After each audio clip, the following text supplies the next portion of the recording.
கர்த்தருடைய பரிசுத்தமான நாம மகிமைப்படுவதாக. ஆசீர்வாதமான காலவேளையிலேயும் கர்த்தருடைய வார்த்தையை உங்களுக்கு இந்த கால நேரத்தில் சொல்வதில் சந்தோஷம். இந்த நாளிலே காலையிலே ஒரு சிந்தையை உங்களுக்கு சொல்லுகிறேன். 1 நாளாகமம் 17:1 தாவீதுக்கு இருந்த அல்லது வந்த ஒரு ஆசை, தேவனுக்கென்று ஒரு ஆலயம் கட்ட வேண்டும். ஆசைதான் அவனுக்குள் வந்தது.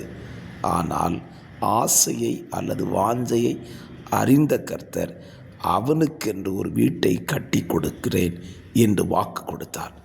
என்னை கேட்கிற பிள்ளைகளே, கர்த்தருடைய பிள்ளைகளே, உங்கள் வாழ்க்கையில் கர்த்தருக்காக எதையாவது செய்யணும்னு வாஞ்சிங்க, ஆசைப்படுங்க.